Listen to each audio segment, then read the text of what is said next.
All right, everyone. Welcome back to the PlayStation Nation Reaction Show series. As yes, we are talking about Money in the Bank.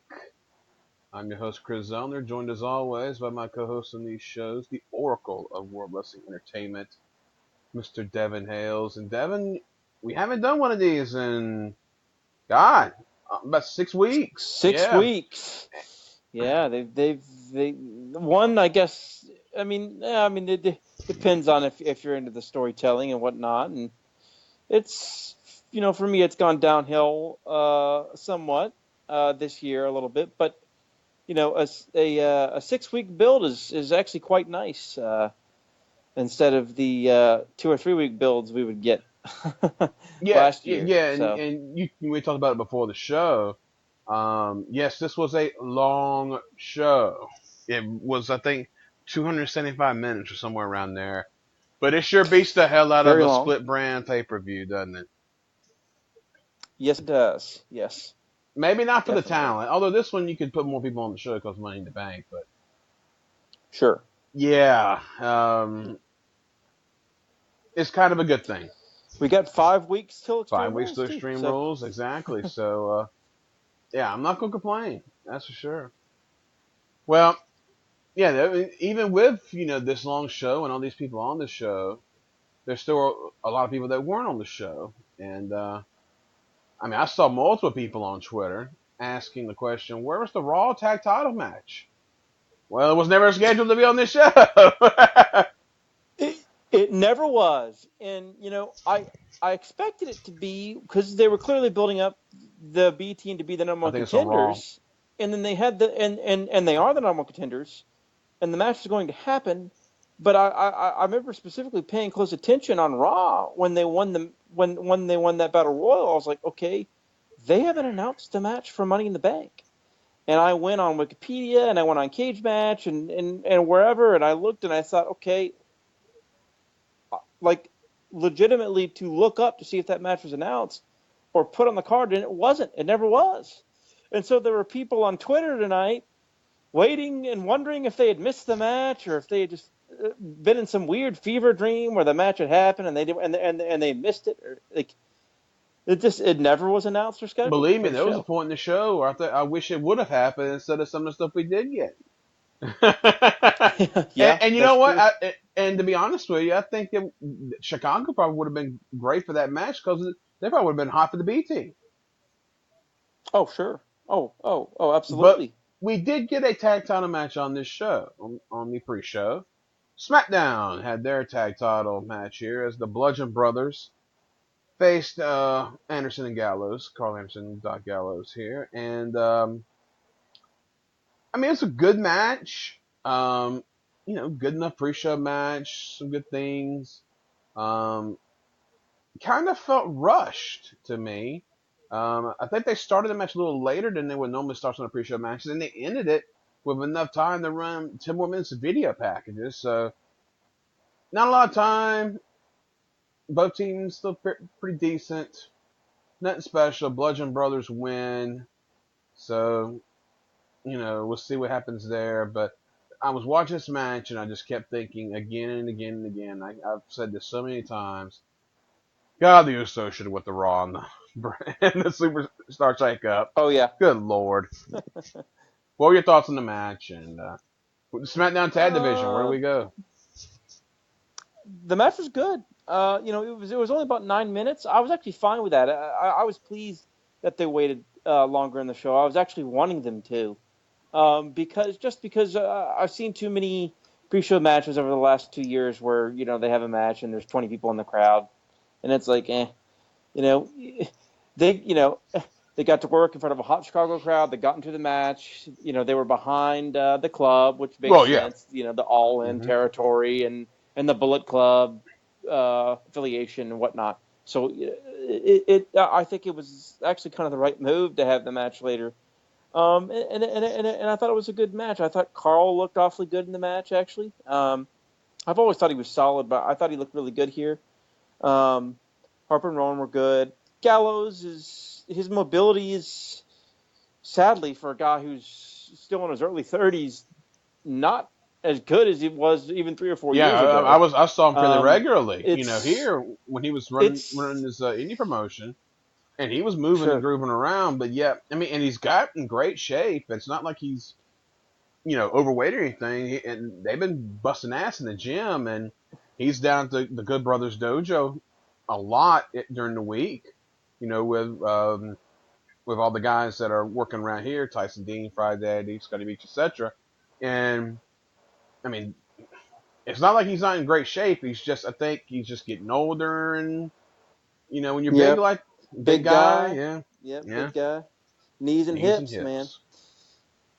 Yeah, but yeah, I mean, it was a good match. As you know, the SmackDown Tag Division, really, both tag divisions have been completely swept under the rug since WrestleMania. They're not really putting forth much effort into both tag divisions. I don't think they know what to do with them. They've got they're sitting on a Sanity debut on SmackDown. The Authors of Pain have they broke them up with Ellering, and I think they may have had some There's a visa visa issue, yeah, issues or for one of something. them, yeah. And so like they don't they're not like they brought these new teams in. It's weird. Like it's a really weird limbo transition period for the tag divisions, and it's disappointing, because last year the tag divisions were so strong on both shows. You had the Shield and Bar feud, and then the New Day Usos feud, and now that's not. The tag divisions have really just crumbled in the last couple of months. I'm not really sure what to do with the tag divisions, but I do agree with you that the Usos should have gone over to Raw. Yeah, and you look at, I mean, the Bar is not on SmackDown a whole lot recently. Um, Well, they had the TV feud with New Day, and those six mans were really good actually, yeah, but it was just a TV feud, that was a lead into Money in the Bank. yeah, So and that's to with SmackDown. SmackDown is just, with it being 2 hours, it's hard to fit everything in the show like it is on Raw. It's just a yeah, matter of fact. So there's really not a whole lot you can do there. But I mean, I guess Sanity's where we go now. I mean, they have to debut sometime. They face the Bludgeon Brothers. yeah, I mean, I gotta think so. So I would think so I don't too. know. We'll see. But not encouraging for the tag division on SmackDown. That's for sure. And Raw, hey, Raw may be using a lot of makeshift situation, but they've definitely spotlighted their tag division on television every week. There's something going on with the tag teams. Sure, I mean, God sure, knows, we said it during the shakeup, the best thing in the world that ever happened for people like Brazongo and the Ascension and stuff like that is to get on Raw because they're on TV every week. they Somehow, are. some way, they're there. So, and Dolph and Drew are really starting to get the rub too. So, yeah, it's the tale of two shows. All right, show proper begins with Daniel Bryan and Big Cass. I thought Daniel Bryan being in the opener was the right call for that crowd. Start off hot with probably the most over guy on the show, and he pretty much was. I mean, the crowd was going completely nuts for him. Cass, in that environment, is definitely a solid opponent for Bryan because the fans are going to hate him, and it's going to make Bryan even more over than what he was. And I mean, the match was fine. It was okay. Cass basically was just doing what a big man does against Bryan, but he's got a long way to go. He's got a long way to go. I will say this, that as a character, he's done good work, but inside the ring, he's again, like I said, he's just not there yet. He's not up to the speed of his character. But Bryan wins clean, makes him submit. Gotta be the end of this. I gotta think. I don't know. But what are your thoughts on the match? And is this truly the end of the Bryan Cass feud? um, I actually thought the match was really good. I was actually shocked at how good it was. Cass was not very good, and I actually don't think he was awful. I think he was actually terrible at Backlash. I actually thought he was, you know, probably average in this match, maybe a little bit below, but I didn't think he was all that bad, except that he doesn't know how to sell a Yeah. limb. I mean, but that's not surprising. He did that about as well as Okada, as others have mentioned. So gotta take our New Japan shots here. But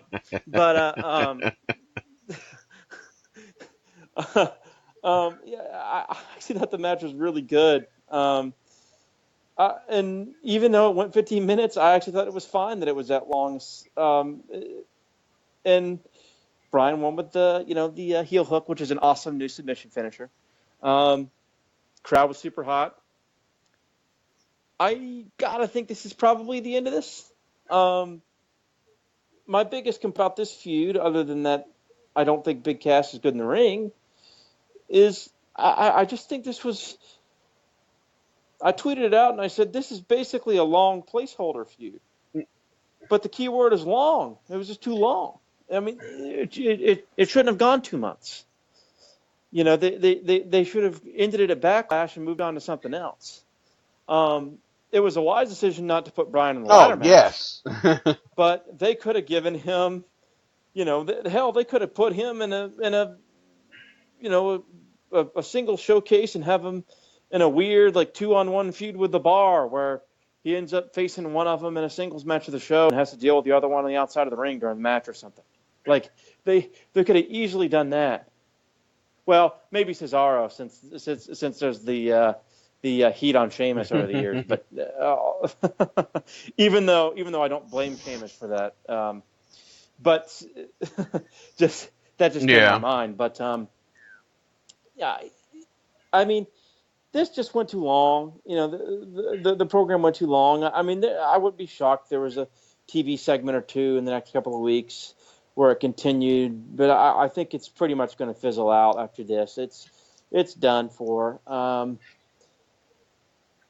So I don't know what they do with Brian next. But I have a feeling that they're gonna start transitioning into the Big Miz program here pretty soon. Well, you would think, but so here's the thing that we when we think about where we're going next, what we got to consider is Extreme Rules is next pay-per-view. Yes, and that's usually continuations of feuds. That's true. So very we may not point. be done yet with Brian and Cass. That would mean another damn month though, but who knows? But I think it would be crazy, but that's not out of the question for the WWE. I mean, Brian and Miz is definitely where we're going. It's just when do they decide to do it? I mean, SummerSlam seems like the way to go, but I mean, who knows? They could drag it out to WrestleMania next year, and I mean, it's whatever. And Brian, I mean, there's still opponents he could definitely work with and feud with until then. I mean, yes. you got a whole bunch of stuff going on. I mean, they could put him with Samoa Joe. They could put him with Nakamura if him and Styles are done.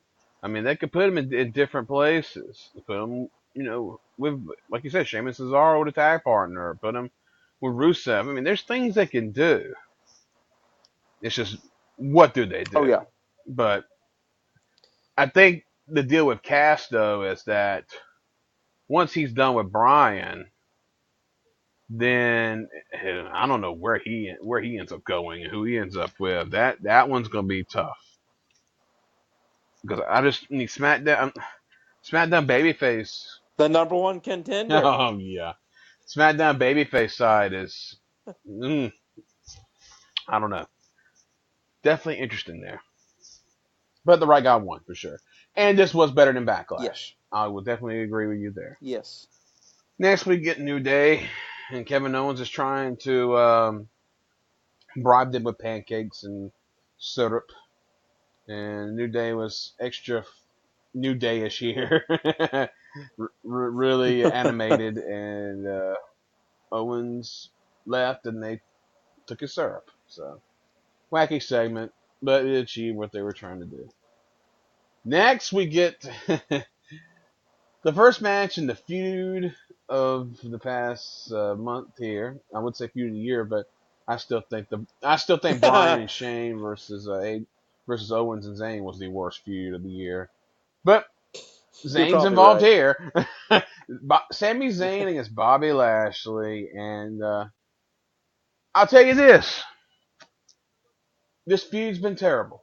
The skits have been terrible, although I did enjoy watching Bobby Lashley do the obstacle course on Raw Monday because, I mean, dude is a very freakish, guy doing what he does at that age. I Oh mean, yeah. you got to give it to him. But hey, they did this match right. It was a short match. They let Zayn do his little shit. Lashley came back, won decisively, and it was supposed to be a match that you would think that would get Lashley over, real big. But in Chicago, they were into Zayn, not much into Lashley. It just didn't work. This feud's not working. They need to figure something out. Lashley is miscast terribly, doing what he's doing. Lashley was so much better in Impact, working the shtick he was doing there. They kind of need to, bring him back to where he was at there, make him more cocky, give him an attitude. Because this shit with the sisters and everything, it's just bad. It's just bad stuff. So I don't know. Maybe this is over. Maybe it's not. Match was what it was. Devin, I know you've been a big fan of this feud, so expound on that, and hopefully this is the end. Yeah, that the segment where they brought out the sisters. I went and took a dump in my bathroom, literally, and I didn't even watch it. So that's what I think about the feud. Um, but the match was actually handled pretty well, and whoever agent in it did did the right thing. Zayn got to do his heel shtick and be a smart heel for the first few minutes. Try to get the count out win. Lashley came back, won decisively, 5-6 minutes. And I actually think it was smart because the crowd, even though they don't care for Lashley, the extended vertical suplex spot allowed them to get in, like, participate in the match and do it, like, count along and Mm-hmm. shit, because that's how these crowds are.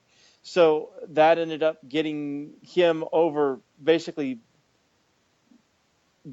because of Yeah. that, and so in some ways it was actually a success, even though they really don't care about Lashley. But it was a smart way to do that, so that at least you could have the illusion that the fans cared about him. So I actually think it was actually a success considering the city they were in. Um, but yeah, the feud was terrible. Lashley's horribly miscast as his humble good guy babyface. He's much better as a cocky badass heel like he was in Impact, and I hope that changes soon. I doubt it, but I'm hopeful that at least in this run he can have that character change here in WWE, because he badly needs it. Yeah. I mean, the guy, like I say, he proved in Impact that he could still, do some stuff in the business. He still had some. I mean, he's one of the highlights of the show. So I don't know. Maybe they'll figure something out. And Zayn, they got Zayn away from Owens, which is a good thing. So we'll see what happens. I mean, Sami Zayn as a heel has potential because as great as he is as a babyface, in the past, he's really good as an annoying heel. Really Yes. good in character in that role. So keep him away from Owens. Put him, in the mid card. Let him work against, some other guys. Hell, I wouldn't mind seeing him against Balor or some shit like that. I mean, it'd be a pretty interesting little deal there. So just keep him around, in that group for now and see what happens. So, but we're probably not done yet. It's only the first match of the feud. So WWE feuds usually don't do just Yeah. one match. It lasts. So I'm sure we'll see them in Extreme Rules. Yay. Next match, Intercontinental title, Seth Rollins defending against Elias. Chicago was molten hot for both men. They were apeshit for Elias. Same for Seth. Burn it down. Huge response. These guys have been doing some fun things on television to build this match up. Seth's on a roll right now. Probably on the best roll of anybody in the WWE at the moment.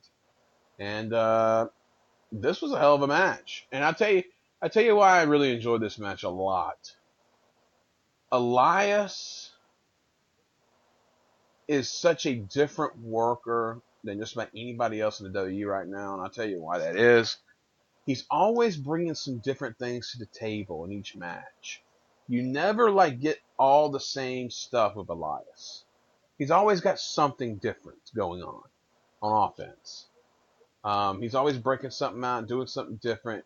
It's not a by the numbers type match, and I enjoy that. I like when wrestlers get out of their comfort zone and do new things in matches and keep, break the monotony. Seth was on a roll here. Seth was he was busted open in the mouth. He was diving all over the place, selling his ass off.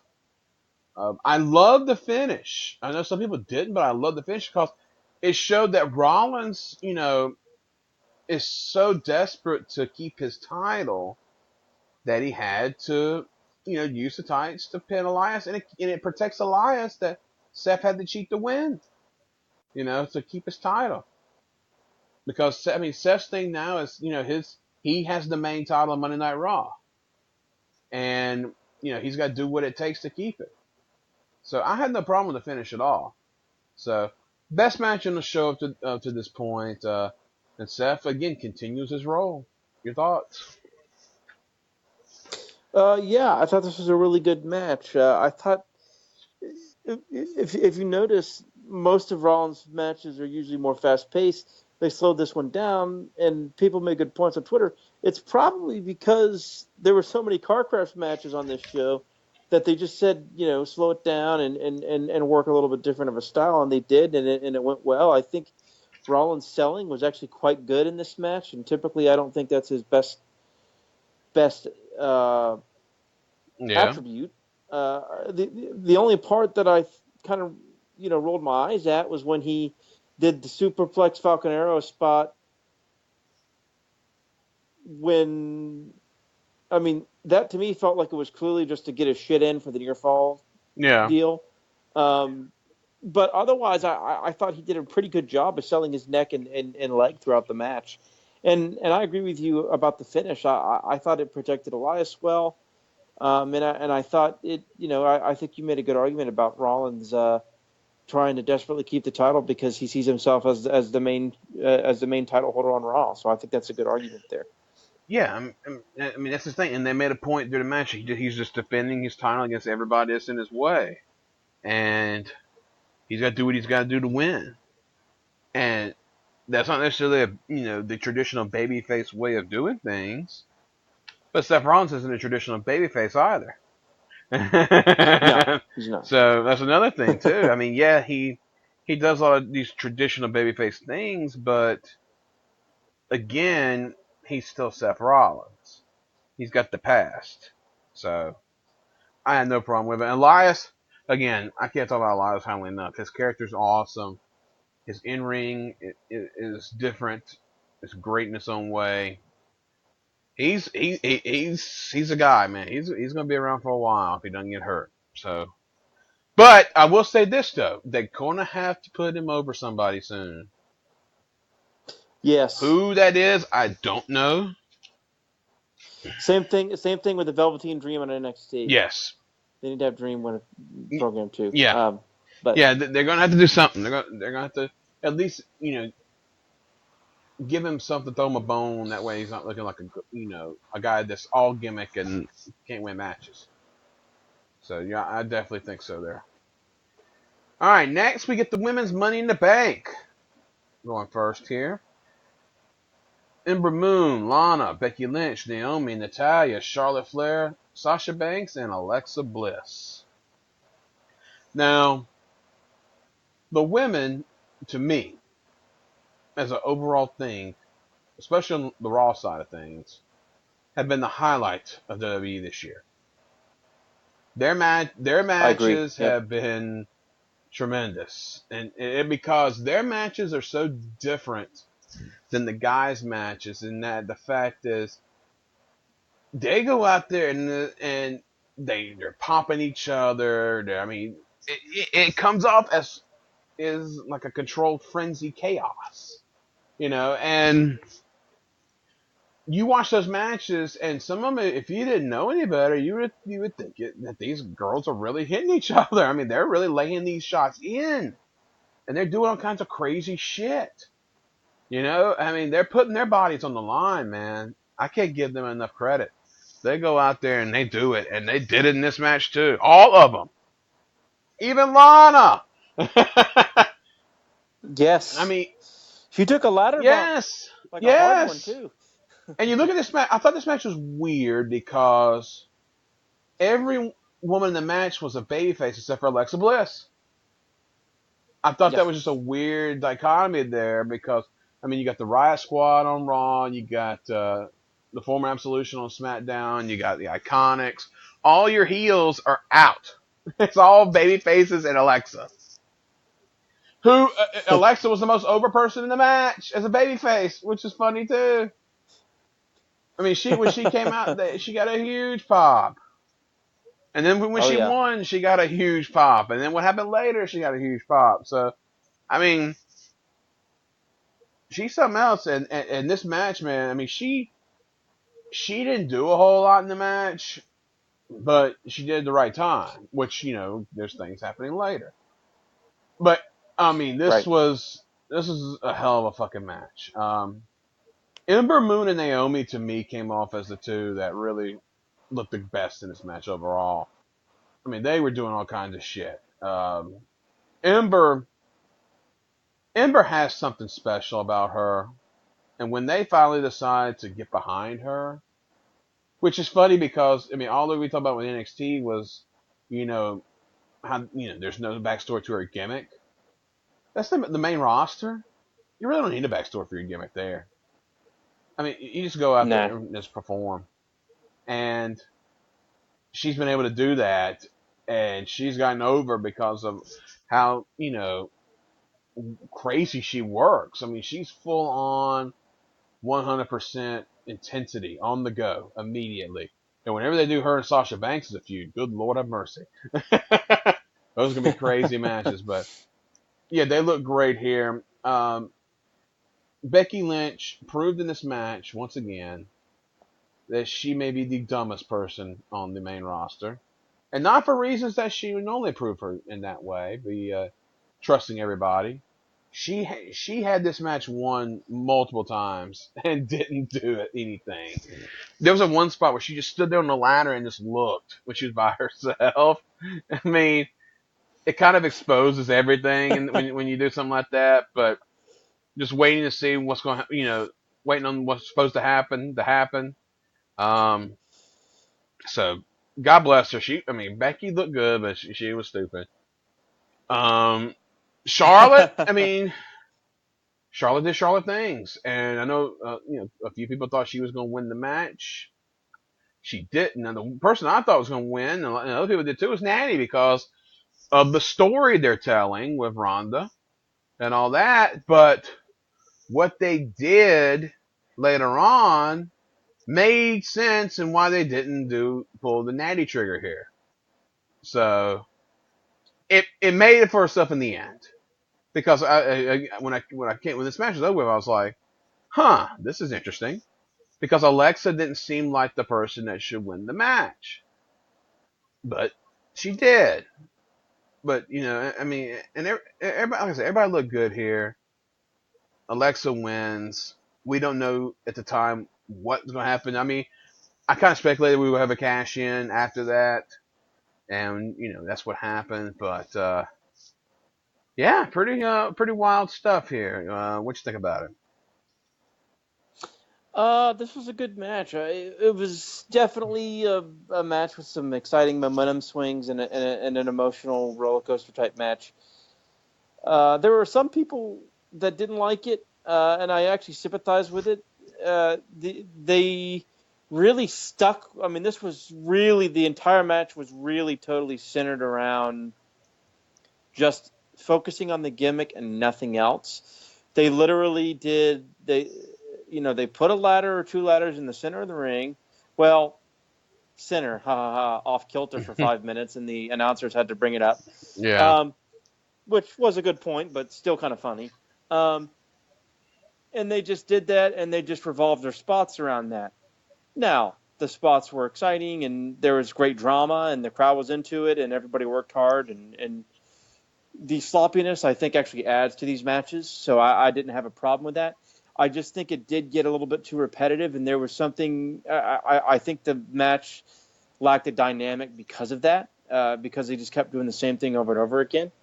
And so I don't think it was a particularly dynamic match as far as what happened in it. But I do think it was a good match, a successal match. Well, let me put it. forward this theory then. I mean, the men's match had that type of storytelling going on. So I think sure. the women's match I think they wanted to, let's just get these girls out here and let's just do a, total insane car crash. Right. Yeah, sure. Again, because it's all baby faces and one heel, there's not really the story to tell. That is true. That's very true, because the men's match had the Braun deal and Kevin Owens trying to bring everybody to take him down and whatnot. But it was just more. I didn't even hate it. It just I think more than anything, it was just the repetition got to be a little bit by the end. But I didn't hate the match. I liked it. It was a good match. I'm glad Natalya didn't win. She almost killed Sasha. Woo, buddy! Boy! Yes, she did. That was a lot. I mean, all those powerbomb spots was wild too, because Charlotte powerbombed somebody. Was it Ember? Ember, I think, was it not into the ladder? Ember. I mean, they just told the black women out there to go kill themselves, I guess, because those three were the stars of the match: Sasha, Ember, and Naomi. Because they were, I mean, they stole the show to me. They were the best ones. It's all that athleticism they have. I mean, that coach was talking about, and of all people. Yep. Yeah.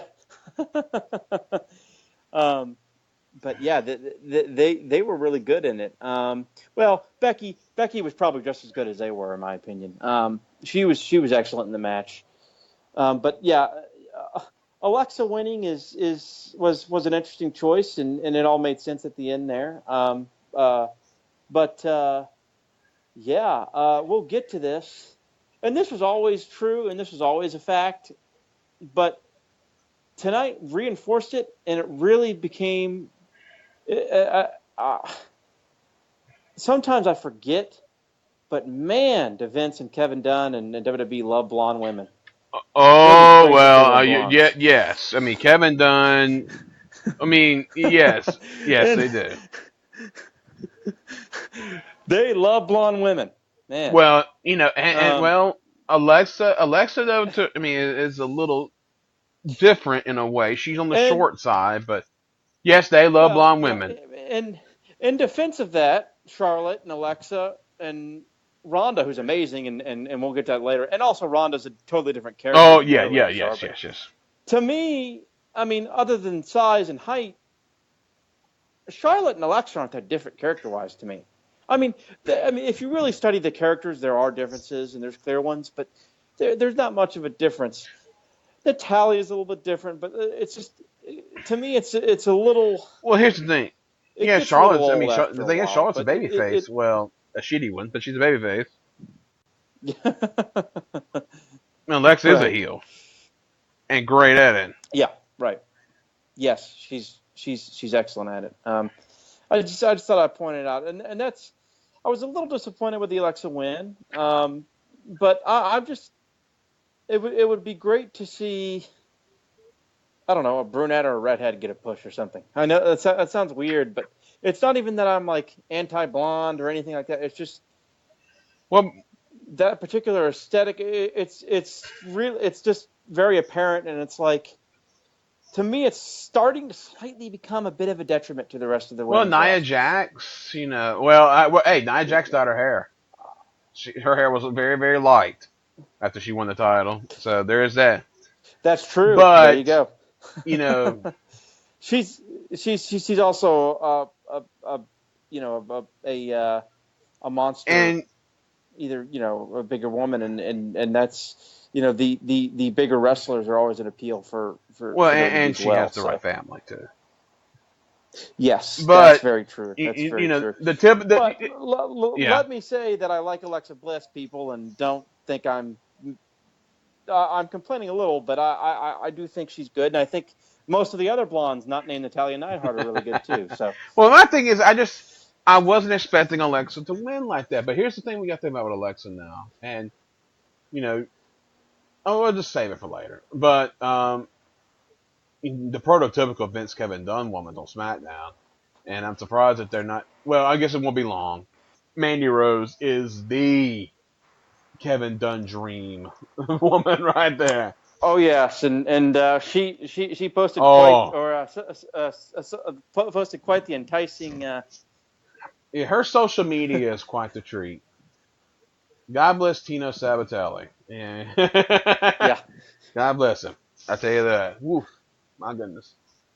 All right, so how do you follow this crazy match with all these wild spots and the crowd death going slot. crazy? Roman Reigns against Jinder Mahal. We get Sunil Singh in the wheelchair selling the injury from Raw, which of course he wasn't injured. This right here was something else. I mean, the match was a good match. It was a good match. But Yes. everybody knew what was going to happen going in, and it did. I mean, the Chicago crowd shit on the match. I mean, that's just the way it is. And they just shit on the match. And they know what's going to happen by now. I mean, there's no way they don't. So, I think they just don't give a shit anymore. They're going to do what they're going to do no matter what. Whatever. You're going to come to our show anyway. So, we're going to do what we do.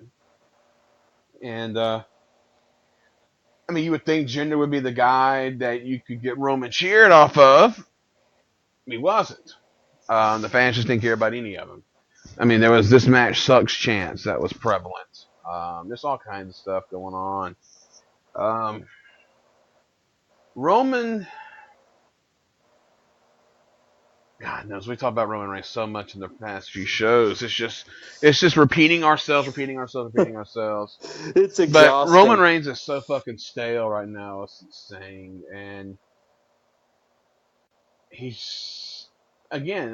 We mentioned before. They just got to do something with him. I want to wish somebody get injured, but him getting injured might be the worst thing in the world for him right now. To get him off of television, to get him away. Yeah. Or or take another long vacation this time like he did during Memorial Day week and just fucking leave for 6 months. Get away from wrestling for a while. That's what he needs. Match was good, Yeah. like you said. Crowd sucked. Highlight was Sunil. Oh yeah, he's good. His wheelchair deal and his bumps. I loved his ridiculous, absurd, like Terry Funk, like Adrian Adonis, completely oversell bump off the Superman punch into the Oh yeah, he was wheelchair. great. That was probably the highlight of the whole match. The match was good, It was. but like we said, the match was completely trashed by It's the dead in the Chicago water. crowd, which is the least surprising It's thing dead in in the the show. water. Yep. I mean, they're gonna have to put Roman against one of the darlings and let them fully embrace it, man. Fully embrace it. For sure. If I was booking right now, maybe the guy I put him biggest Balor. Yeah. And then work them the Rollins. Do Yep. that deal, man. I mean, play into it. Just roll with it. Roll with the punches. Let the crowd just boo the shit out of him. If you're going to do what you're going to do with him. Because Yeah. they're going to do it anyway. It's become part of the show. It's part of the act. Yes, it is. It's like, your brother Dylan has said on Twitter, it's become like some type of religion. I mean, it's just the way it is. I mean, It's it's just the weird. way it is, though, with most wrestling fans Yeah. these days. They go to the show and there's things they have to do. We got to chant this, we got to do whatever. There's people that think that way, so they think, okay, Roman Reigns, we got to boo. Like John Cena, we got to boo. We got to boo this guy.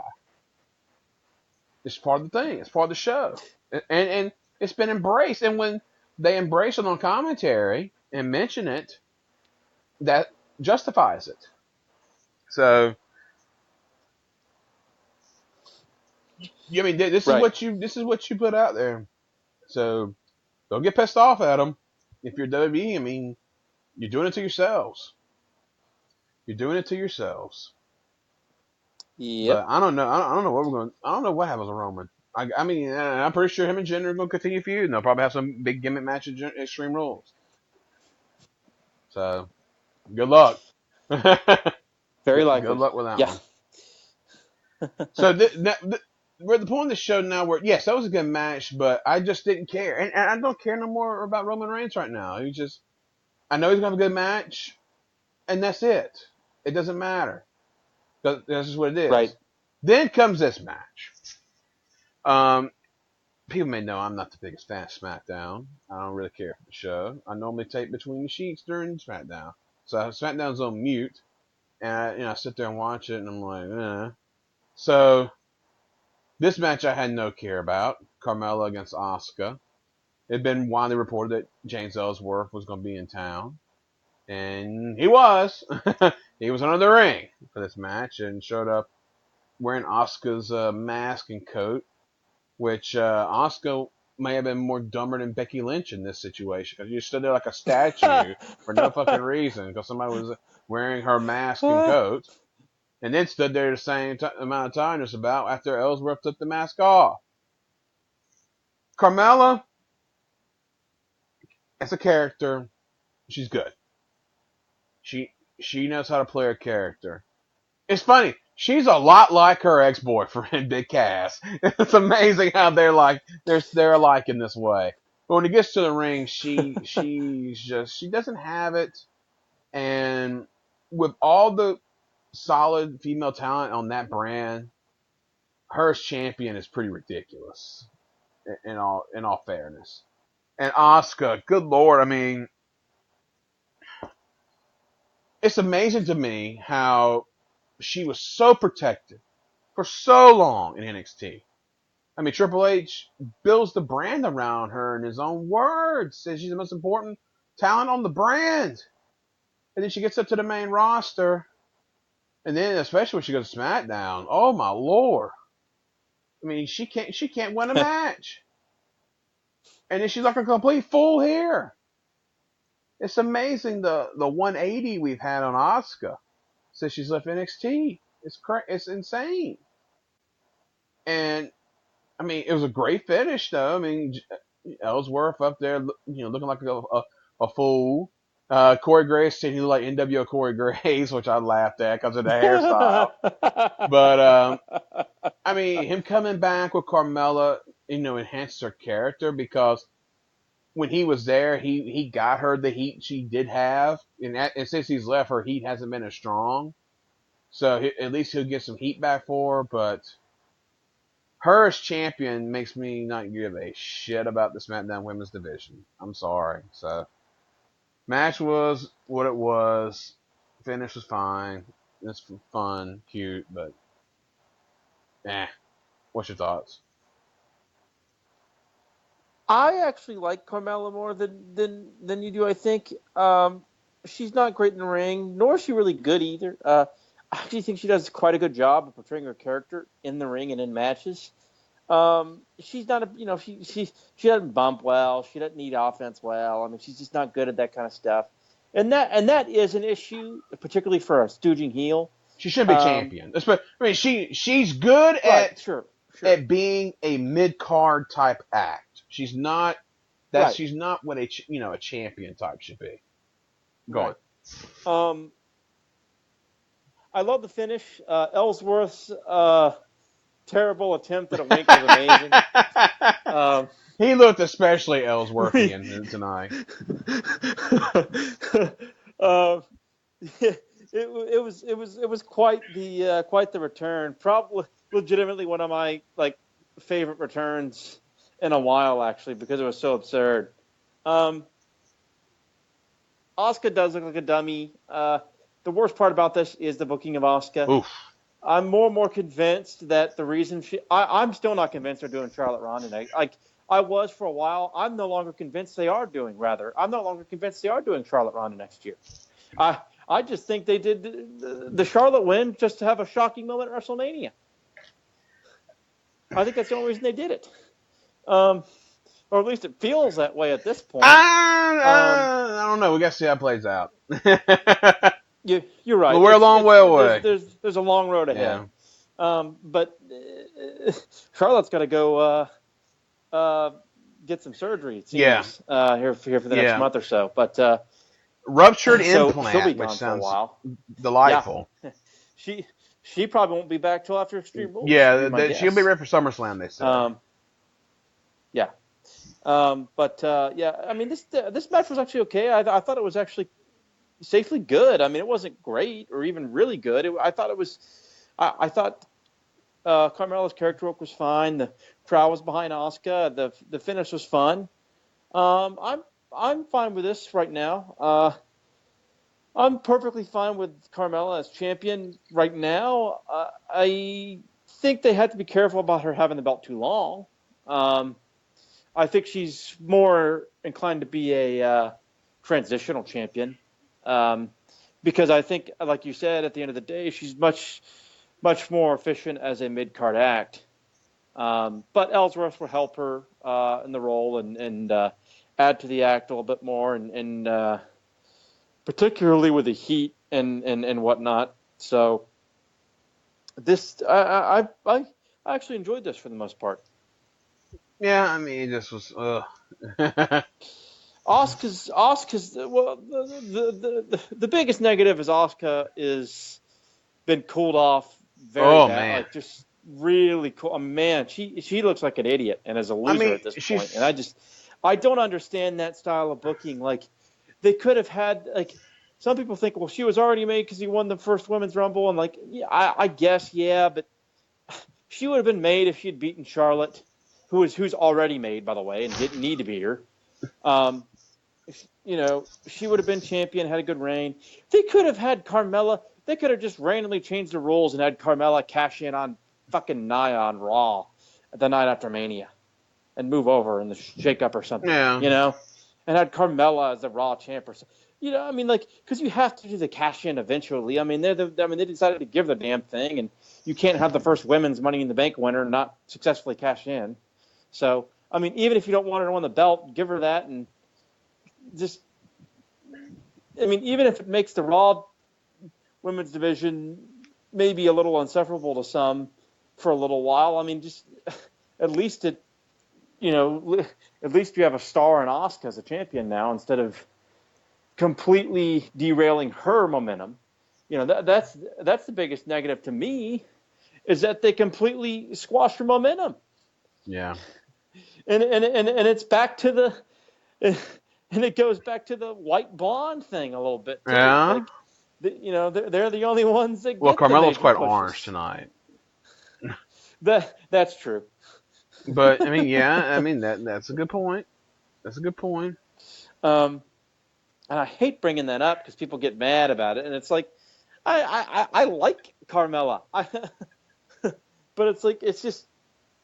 Well, I mean, you could point to it. To me, you could point to the, like I said, you could bring up Nia Jax. Naomi was champion, but sure, Sasha was. Of course, she never could That's her gimmick, though. That's part of her storyline that I'll know. Yeah, and Bailey, of course, had her run, but yeah, there is that. I mean, there is that component. I mean, that's there. I mean, that's not. I mean, Kevin Dunn especially loves his blonde women with big chests. That's just the way it is. So we got But if that was the case too, Dana Brooke would be pushed to the moon. But she don't have the skill That's either. true. All right. No. As the shit part of the show continues, we go to the last man standing match for the WWE Championship. AJ Styles against Shinsuke Nakamura. These guys have had a very underwhelming feud, to say the least. They've had a few decent things happen. They had a fun brawl on SmackDown recently. That was pretty much the highlight of the feud. And then we have this match here, and I'll say this for this match. The last few minutes of this match they were really damn good, but this went way too fucking long. This went over 30 minutes. Way too long. And it was just tedious. And the crowd, I mean, these are two guys the crowd was into, and they died during the match. It's just too fucking long. But, hey, give them credit. They made up for it in the last couple minutes of the match. And Styles, God, he had a great looking finish there, doing the elbow, the springboard elbow, right through that table on Nakamura. AJ is so good at doing stuff like that. It makes him look like a real dynamic performer and how he is able to do things. Nakamura, he's a guy. I mean, since he's turned heel, his character work's been great, but Yes. God, he's just so inconsistent. In the ring, it's just So this was a very tedious match in a lot of ways, but hey, I mean, the right guy won. AJ kept the title. And we'll see what happens. Although, I could see the argument being made that Nakamura should have won. But I think AJ staying champion is the best thing to do right now until they figure out, who they're going to have to beat him. Whether it's, Miz or whoever. Once they get figured out. Or maybe even Samoa Joe. You never know. But here's another one. We then ran through 3 straight pay-per-view matches between these guys. Extreme Rules is coming up.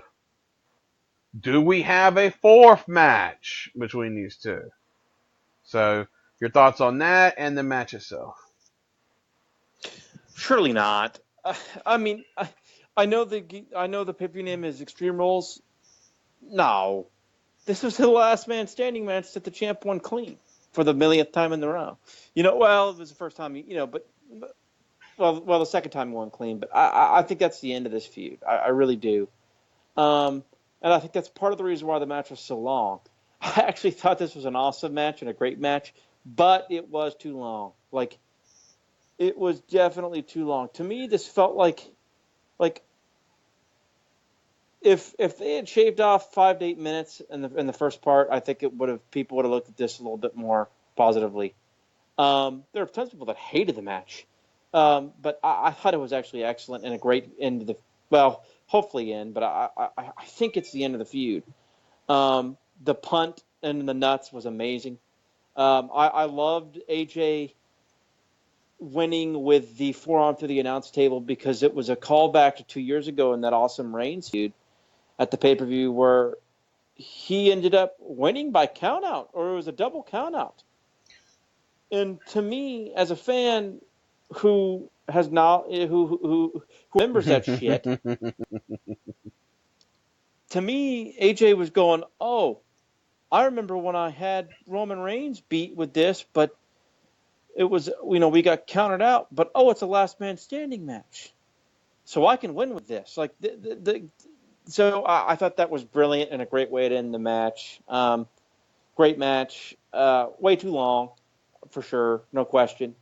I gotta believe, Chris, this is the end of it. Like, I understand your argument about Extreme Rules being the next pay-per-view and and whatnot, and there's still that 2-month gap between now and SummerSlam. But man, this was a last man standing match, clean win for AJ. I just don't see this feud continuing. I just don't.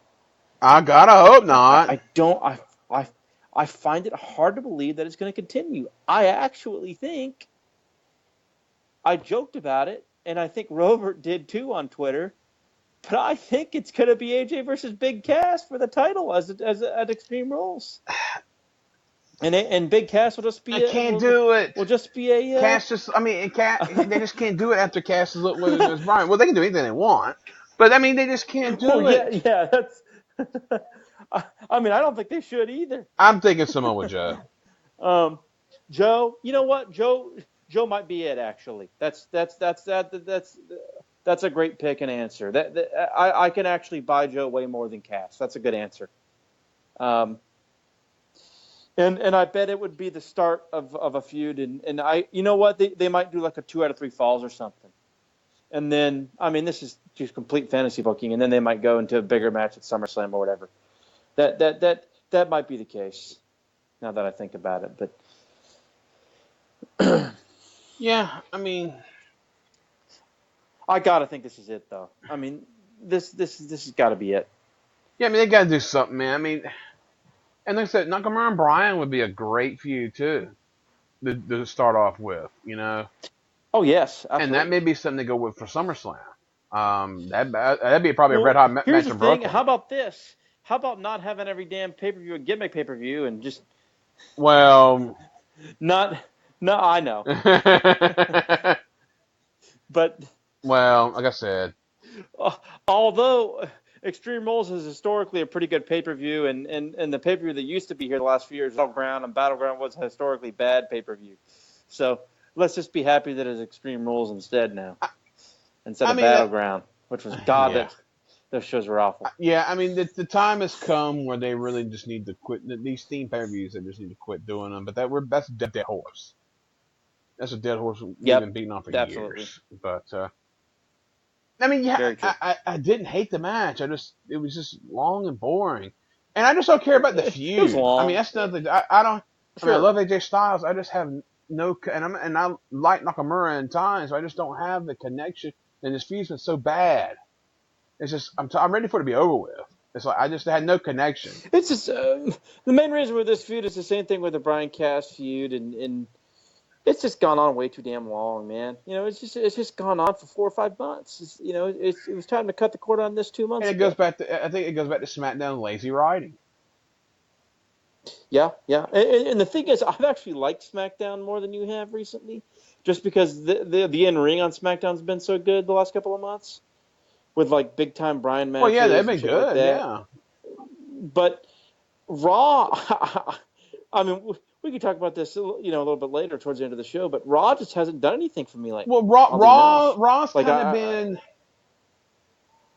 Raw's felt long again for the first time. I think where Raw's at right now is they're kind of, they're kind of in a position where I don't know if they necessarily know where they want to go on some people.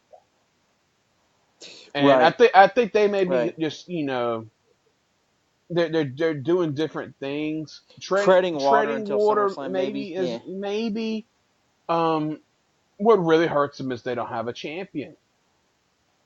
Worth a shit. Yeah, that severely hurts that show. I mean, and what they have to do. I mean, they really need to get behind the idea that Rollins is the champion of Raw and make his matches feel like they are the main thing on the show. Because they are. Yes. So, I mean, that's the way to do it. And maybe they'll come around to it. But then the thing that, again, where Raw is, at least they get people on the show. They do stuff with them. Everybody's doing something. Whether it's, the same guys, everybody's doing something, together. But it does feel like that there needs to be, a little bit more dynamic in the booking going on. And a lot of the guys are working the same guys again. Kind of like SmackDown, but it just feels different. I don't know. But both shows are, they need to get a spark going. But hey, it's after WrestleMania. These things happen at the WrestleMania every year, just about. Oh yeah. So it is, it is what it is. I'll tell you one thing though. One person. Um, and I was actually kind of surprised that this match went next. Um, and looking back in retrospect, they probably should have went last. Ronda Yeah. Rousey. I mean, she has been a spark since she's joined the company, and she's somebody who, I saw people question how much does she really want to do this. Well, the fact that she's at most of the TVs, and she's gone on the European tour, and she's doing different things. She's going to work house shows. That tells you right there. She's in this for the long haul. She wants to do this. And this match right here against Nia Jax, and Nia, I mean, Nia has some really good matches, but she's someone else who, is inconsistent. And you see Nia going against somebody who's in their first ever singles match, second match, basically period, in a way, on the big stage, not counting any house show stuff. This had a chance of being, high risk, high reward. This could have been actively terrible, or could have been actively wonderful. Guess what, folks? It was actively wonderful. Ronda come out here and, I mean, yes, she does a lot of stuff as a basic green worker, but the way she carries herself, and just the things she does, she has a presence about her that very few people in that company have. And God, I mean, she has it. And the better she gets, the more in ring work she gets. If she decides to stick this out for a long haul, she could be one of the all timers as far as like a Kurt Angle, in that type of situation where somebody coming from a different background, coming into wrestling a little late, but coming in and just being a complete natural at doing pro wrestling. I mean, you watch this match and you wouldn't think this was her first singles match ever. Her selling was great. She God, her is a selling was good. tremendous seller. And this is the thing here where people's like, oh, Ronda should be a heel because of her, persona.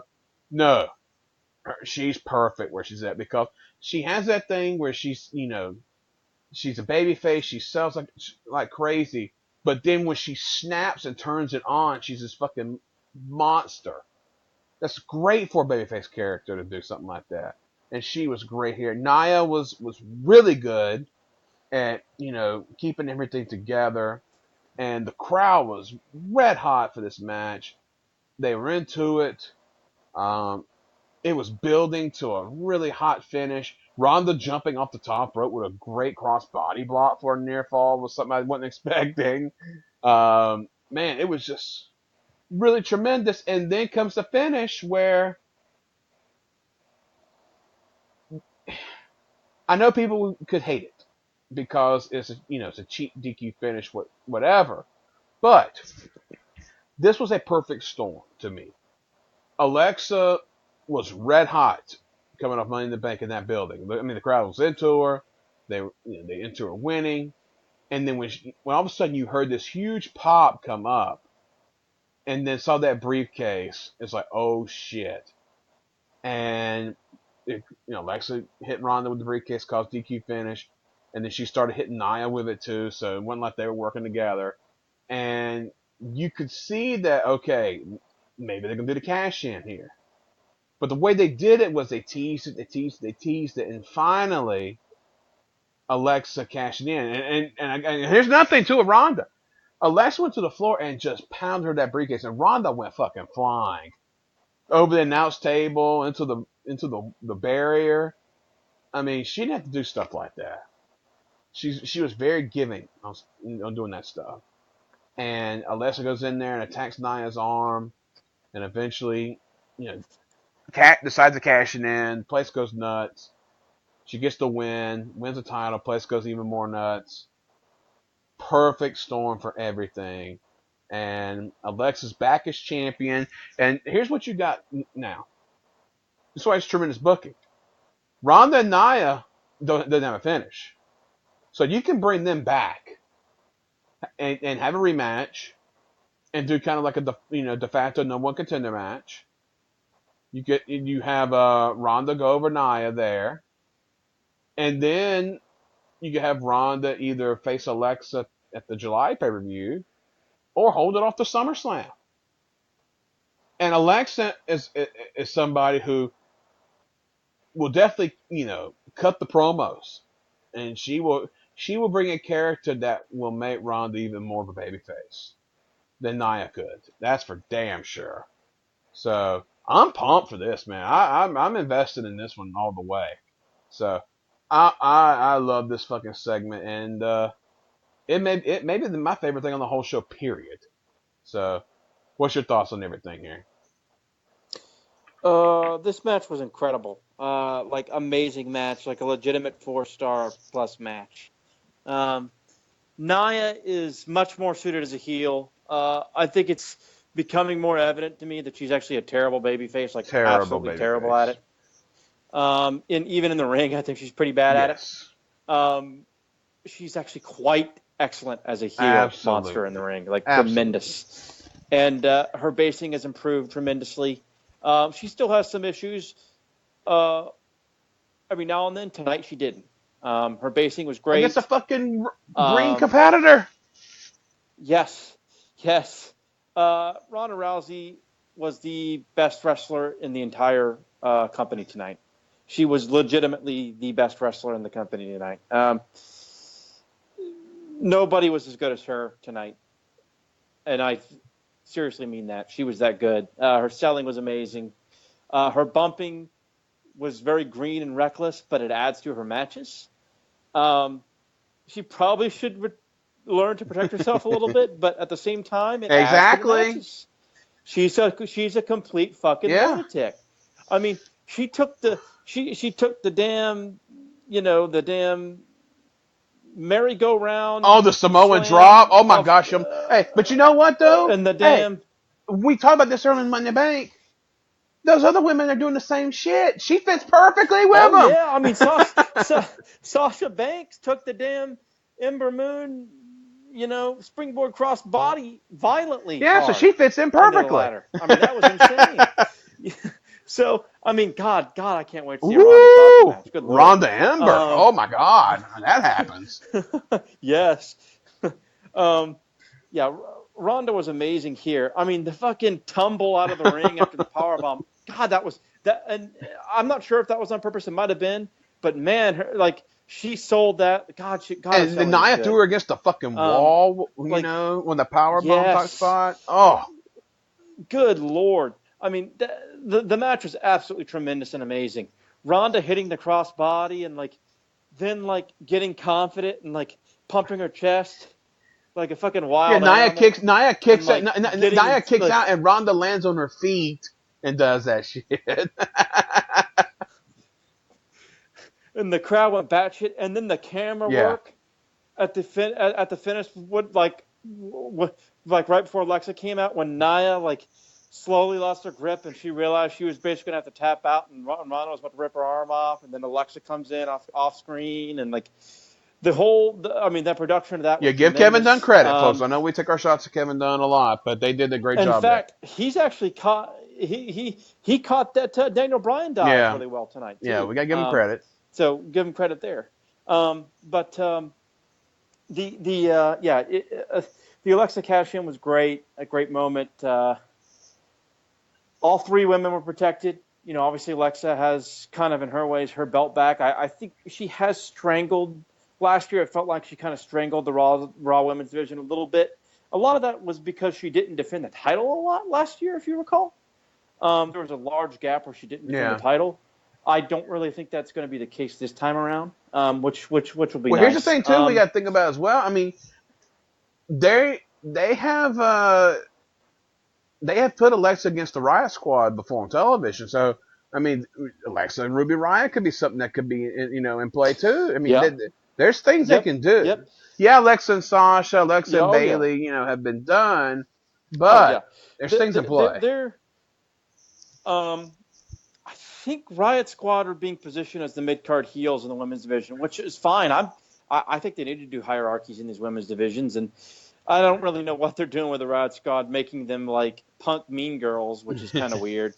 But I think they're going to be in an extended feud with Bailey and maybe get some pay-per-view time, hopefully, in a feud with her. But or at least that's what it seems like, which will be fine. Fine. I think, Chris, what they're going to do seems like to me is they're going to blow off Alexa and Nia at Extreme Rules, and Alexa's going to retain. And sometime in some type of stipulation match. And then come back with Ronda and then I think Ronda's been advertised for Extreme Rules, if I'm not mistaken. So I feel like they'll put her maybe against Mickey. Well, maybe, but hopefully hopefully. Yeah, but the way this match, because match ended, they got to do Ronda Nia. I mean, we got to have some sort of definitive thing. They do, but they got to do Alexa Nia. They can. I really think it's going to be three-way? Alexa Nia, and then I think, you know what, they might do a three-way. Actually, there you go, bingo. That might be it, and then they might do a singles match at SummerSlam. I think they might do a three-way. Alexa going over Nia. And then Alexa pins Nia, and then I think they might be it. Yeah. And then they might do a singles Ronda Nia deal. What they could do is maybe like a three-way submission match or something like that at Extreme Rules. Sure. Throw a gimmick in there to fit in or something like that. Right. But yeah, this whole segment was great. I totally agree. It was definitely the highlight of the show. I've had my reservations on Alexa and was a little disappointed. A little disappointed in her winning the Money in the Bank or whatever. But this was a great segment, executed perfectly, and the Chicago crowd ate it up. So. And it makes things even more interesting for the Raw Women's division going forward. So that I think overall it was a big plus. And Ronda Rousey looks like one of the best wrestlers in the world, and that's not an overstatement. Yeah, I mean, you could talk about the crowd tonight, and how they reacted to some things, but the crowd made a lot of stuff tonight great too, and they made this one especially great. In fact, the crowd was actually excellent all night except for the Roman. Which whatever. That's what it is. But I mean, they made that scenario more special than what it could have been. I mean, if you do that type of stuff in like somewhere else, it's not as hot. It may not get over as well as it did, and may not be as memorable as it was. But like I said, there was a perfect storm for everything tonight for that to happen. Right. And I mean, that's the thing. There is a lot of things you can do right now with the Raw Women's Division title wise. So.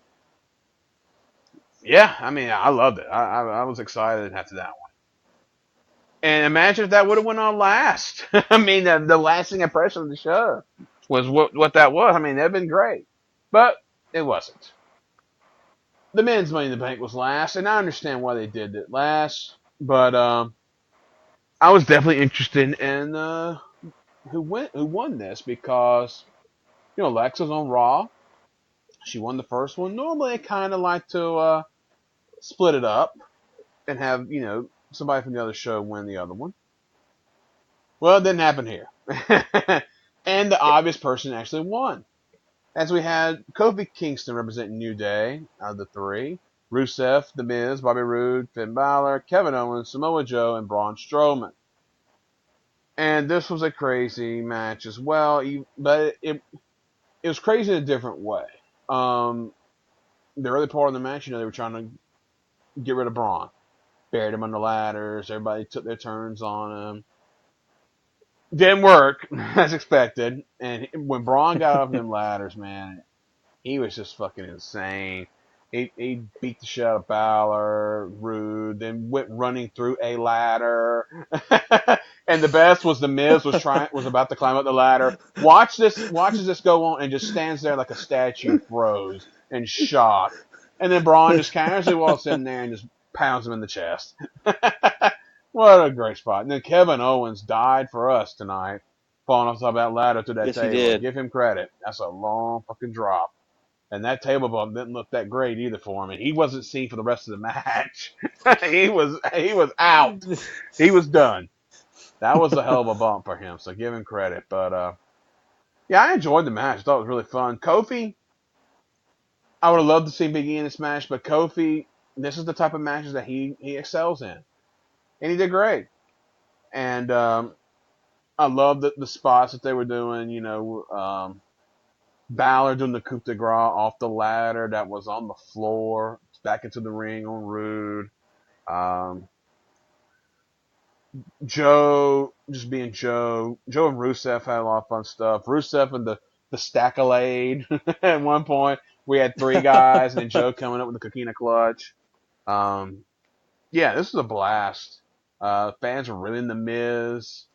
And Miz, had his chance to win it and was almost there. Never quite could get it done. But Braun wins the match. The predictable finish. And it's going to be interesting, Braun doesn't need it. But I see Braun doing like the Rob Van Dam thing. Where he's going to call a shot.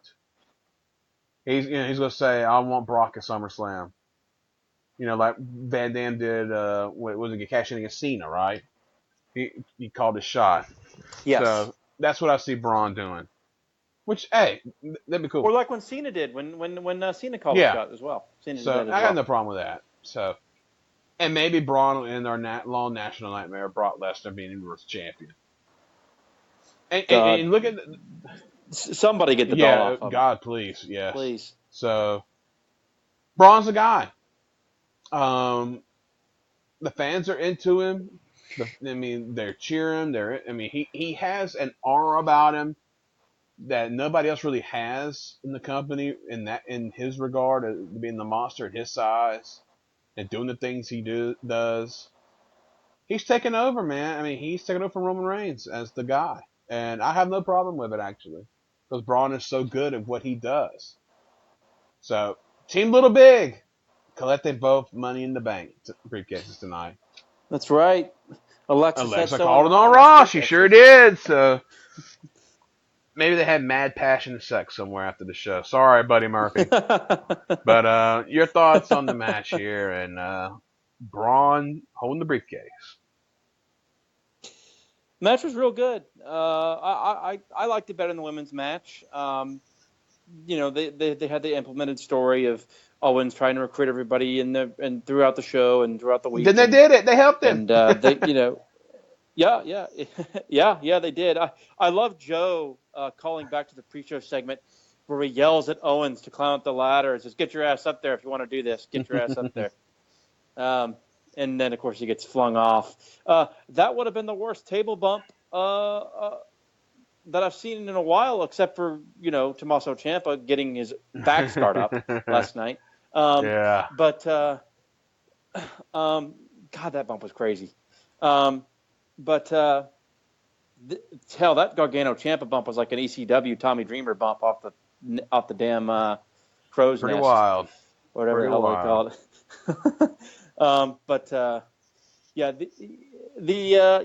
This was a lot of fun. Braun's crazy section. He always has, like, in all the big pay-per-view matches over the last couple of years, Braun always has like crazy sections, like when he was killing everybody in the SummerSlam doorway last year, and tonight is when he flung Owens off the ladder and then nearly killed Kofi when he tripped over the ladder when he was choking Kofi. And then proceeded to pick him back up and slam him back onto a ladder. And then ran full force and nearly killed Balor and Rude, or whoever the hell it was holding the damn ladder. And Miz's reaction was amazing. That whole section was the highlight of the match. Braun was great in it. I like Joe in it a good bit, even though, Joe's good when he's kind of able to do his aura and pick his spots and whatnot. And Miz was entertaining. Kofi was not my favorite choice to be in the New Day, but he worked really hard. I love his dives that he does now. and he was extremely over. Man, he was over. But yeah, this was a super fun match, a really good match. I kind of think it's dumb that Braun won, but I'm with you. I think if he calls the shot, and I think he will call a shot, I'll learn to live with it. And I think it's actually kind of a cool idea, even though I'm not entirely convinced of it. I would love for him to call a shot and beat Brock. I'm also not into the idea of Braun being the guy because I think he's more of an Undertaker Andre type character and type star for them. But it's worth a shot, and he's super over, and we'll see what happens. And I'm happy for the guy, and I enjoyed the match. So we'll see how it goes. And hey, Undertaker had his reigns as champion too. You know, I mean, Yep. I mean, they need to get with Braun. They made him hot. I mean, he has it. Braun hasn't lost in a pay-per-view this year, technically. I don't believe he has he? No. I That's mean, right. and remember Elimination Chamber. I mean, Elimination Chamber was what it was. I mean, I guess that is a loss, but he beat everybody's up except for one. So I mean, he beat everybody except one person. So yeah, I mean, even though Roman did get him, it's still he beat everybody. And Right. yeah, I mean, the fans are into him, man, and they just better be careful. They better be careful and don't have a situation where the fans turn on. Yes. They just don't need to fuck with his gimmick. Let him be what he is. But I mean, looking at the people that's in this match, I mean, I kind of thought Joe was going to win because like I said, I was thinking the SmackDown thing, you know, where Joe's going to try, you know, be the champion, and I thought SmackDown guy was going to win, but Raw got us clean sweep in these ladder matches. Yeah, they did, tonight. and The A show. Miz wasn't going to win because he's won once already. They only done that once, right? We're a repeat. We had a repeat winner. Punk. Yeah, Punk. Yeah. Rusev, they're just not going to do that because Rusev. No. Kingston's not going to do it. Although, I mean, that would have been a fun story. That they could have done. They could have done some things with that, where Kingston wins it, maybe one of the other New Day members gets jealous. I mean, and Rude, he's slotted where he is. Owens, that didn't need to happen. Balor was the guy I was thinking could have been the option, but he doesn't. I don't think he needs it. So, process. Really, was between Braun and Joe. Yeah, process elimination, Braun or Joe, and Braun got it. So. And I'm with you. I actually think Joe's going to be this match. Yeah, he's going to face Styles anyway, so he didn't really need it in the end. But all right, that was Money in the Bank pay-per-view. So now it's time to give our final thought on it. So thumbs up, thumbs down, thumbs in the middle. Where do you go?